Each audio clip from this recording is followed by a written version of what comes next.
രാജാമണിയുടെ കഥ പരിശുദ്ധ.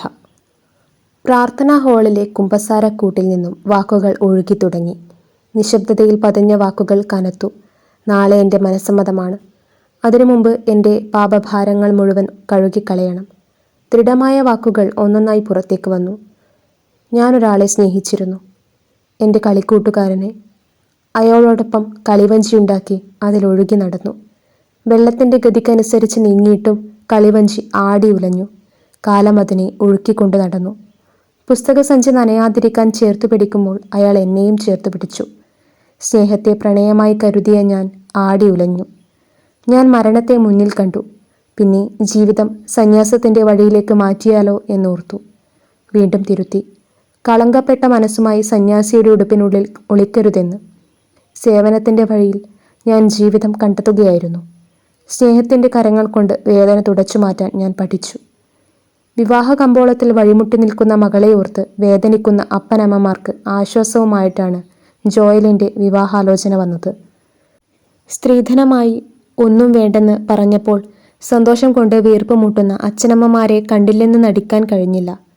സ്ത്രീധനമായി അവരാവശ്യപ്പെട്ടത് എൻ്റെ സ്വഭാവമാണെങ്കിലും മനസ്സ് തുറന്ന് കരയാൻ എനിക്ക് കഴിഞ്ഞില്ല. ഞാൻ ആഗ്രഹിച്ചതെന്തോ, എനിക്ക് കിട്ടിയത് മറ്റൊന്നും. നല്ലവളായ ആ അമ്മയെ കരക്കാർ നെഞ്ചിലേറ്റി. സ്വന്തം അമ്മ മക്കളെ ഇത്രയധികം സ്നേഹിക്കില്ല. മറിയാമ്മ ചേട്ടത്തിക്ക് സ്വന്തം മക്കളെക്കാളും സ്നേഹമായിരുന്നു ജോയലിനെ. അമ്മയില്ലാത്ത കുട്ടിക്ക് അവർ പ്രത്യേക പരിഗണന കൊടുത്തു.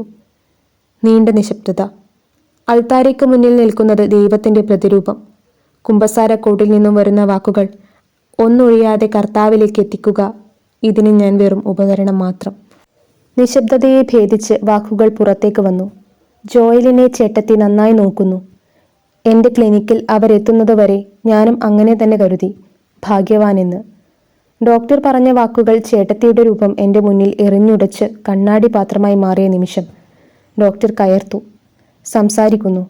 നിങ്ങൾ അവനെ സ്നേഹിക്കുകയാണോ അതോ കൊല്ലുകയാണോ? ഞാൻ പല പ്രാവശ്യം പറഞ്ഞിട്ടുണ്ട്, ആവശ്യമില്ലാതെ അവനെ മരുന്ന് കഴിപ്പിക്കരുതെന്ന്. അവൻ്റെ ഭാവിയെക്കുറിച്ച് ചിന്തിച്ചിട്ടുണ്ടോ?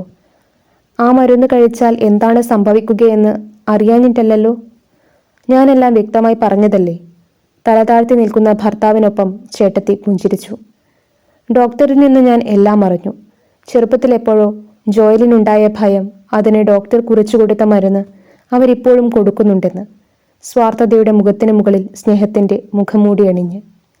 ആദ്യ ഭാര്യയിലെ മകന് ആവശ്യത്തിൽ കൂടുതൽ സ്വത്ത് എഴുതി വച്ച് വിവാഹിതനായ ഭർത്താവ് അനുഭവിക്കുന്ന ദുരന്തത്തിൻ്റെ കൊടുങ്കാറ്റ്. അച്ഛനെ കുരിശാക്കി മകനെ സ്നേഹത്തിൻ്റെ ചുറ്റിക കൊണ്ടടിച്ച് രക്തം ചീറ്റുന്നത് എത്ര തന്നെ ചേർത്ത് വച്ചിട്ടും ചേരാതെയായി പോയി. വെറുക്കാൻ കൂടി അർഹതയില്ലാത്തവർ. മുൾക്കിരീടമണിഞ്ഞ ഭർത്താവ് കരയാൻ മടി കാണിച്ചു. അയാൾക്ക് മുന്നിൽ സ്വന്തം മകൻ്റെ ഞരമ്പുകളിലൂടെ അസ്ഥിയോളം പിടിച്ച് സ്വാർത്ഥ സ്നേഹത്തിൻ്റെ മൂടുപടം വലിച്ചു കീറാൻ അയാളുടെ കൈകൾക്ക് ശക്തിയുണ്ടായിരുന്നില്ല. ഉഴവു കാളയെപ്പോലെ മകൻ്റെ ജീവിതം നശിപ്പിക്കപ്പെടുന്നത് നോക്കി നിൽക്കാനേ കഴിഞ്ഞുള്ളൂ. ജോയൽ അവർക്കെന്നും കൂലിയില്ലാത്ത വേലക്കാരനായിരുന്നു. സ്വപ്നം കാണാൻ കഴിയാത്ത ജീവിതം എനിക്ക് വച്ചു നീട്ടിയപ്പോൾ അവർ ഒന്നുകൂടി വാഴ്ത്തപ്പെട്ടു. മകന് സ്ത്രീധനം വാങ്ങാതെ വിവാഹം കഴിച്ചു കൊടുക്കുന്നെന്ന്. ജോയലിൻ്റെ അച്ഛൻ കരപ്രമാണിയുടെ കുപ്പായത്തിനുള്ളിൽ നോവുന്ന വേദനകൾ ഒതുക്കി. എനിക്കിത് പറയാൻ തമ്പുരാൻ കർത്താവ് മാത്രമേയുള്ളൂ.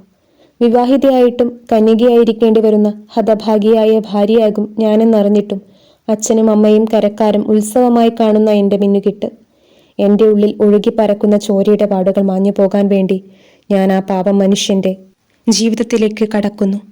അങ്ങയുടെ പ്രകാശം എൻ്റെ ജീവിതത്തിൽ വെളിച്ചം വിതരണമേ.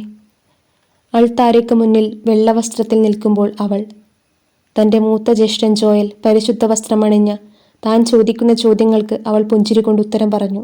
സമ്മതമാണ്, സമ്മതമാണ്, സമ്മതമാണ്. കൊടുങ്കാറ്റ് ശക്തി പ്രാപിച്ചു വരുന്നു. അതിൽ മുഴുവൻ അമ്മയുടെ മുഖം. കത്തിച്ച മെഴുകുതിരികൾ കാറ്റിൽ കെട്ടുപോകുന്നു. ഒന്നും അറിയാതെ കൂടെ പിറപ്പ്. ക്രൂശിതമായ മുറിപ്പാടിൽ നിന്നും ചോര വാർന്നൊലിക്കുന്നു.